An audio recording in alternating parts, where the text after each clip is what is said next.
Hello বন্ধুরা, আজকে pudding cake বানাবো 2 লেয়ারের, সেটাই তোমাদের সাথে শেয়ার করছি।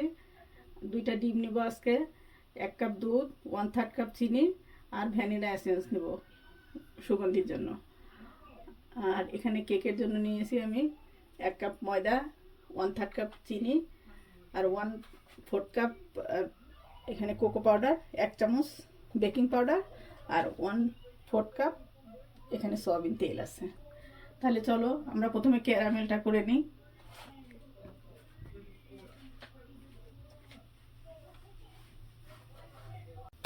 বন্ধুরা, আমি ডিমটা চিনির সঙ্গে মিশিয়ে নিছি, এখন আমি দুধটা দিয়ে দিলাম।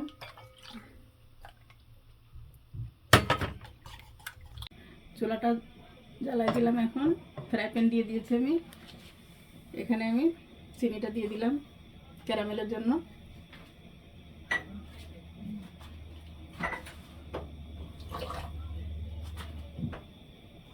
এখানে 2 চামচ পানি দিলাম ক্যারামেলের জন্য।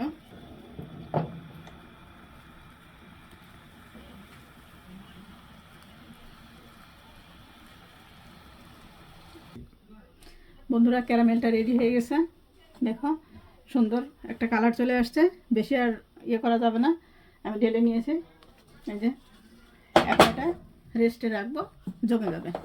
রেডি হয়ে গেছে, আমি পুডিংটা আলাদা জায়গায় রাখছি। এখন কেকের জন্য ব্যাটারটা রেডি করতেছি, সঙ্গে থাকো বন্ধুরা।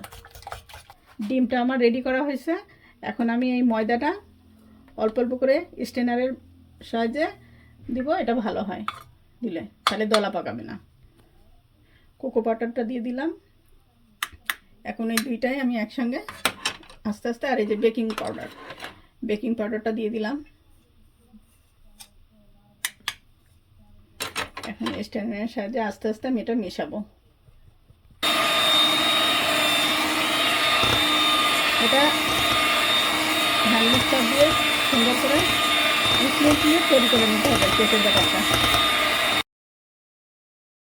বন্ধুরা, পুডিংটাও রেডি হয়ে গেছে ব্যাটার, আর কেকের ব্যাটারটাও আমার রেডি হয়ে গেছে। এখন আমি এই ক্যারামেলের এটা রেডি, এখানে দিয়ে দিব স্ট্যান্ডারের সাহায্যে। এটা এখানে ঢেলে দিব স্ট্যান্ডারের সাহায্যে, এটা আমি সেঁকে দিব।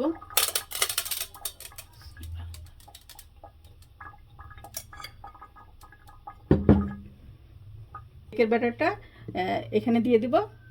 ভয় পাওয়ার কিছু নেই যে মিশে যাবে, এটা কিন্তু আলাদা হয়ে যাবে।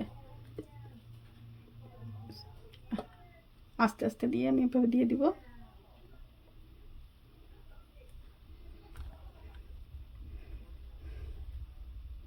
এখন এটা আমি কেকের কেকের ব্যাটারটা আমি ঢেলে দিয়েছি। এখন আমি এটা একটু ট্যাপ করে নিব।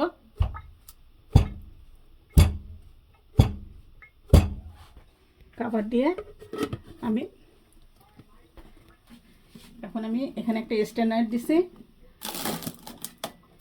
দিয়ে পানি দিয়ে গেছে। এখন চুলাটা অন করে দিব।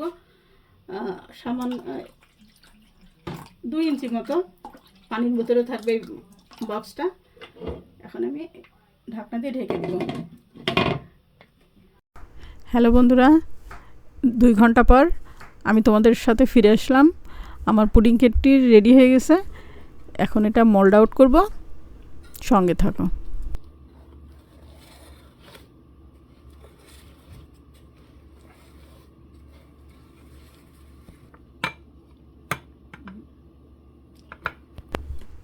মাশাআল্লাহ, পুডিং কেকটি অনেক সুন্দর হয়েছে। বন্ধুরা, আমার এই পুডিং কেকটি তোমাদের ভালো লাগলে লাইক, কমেন্ট, সাবস্ক্রাইব করো।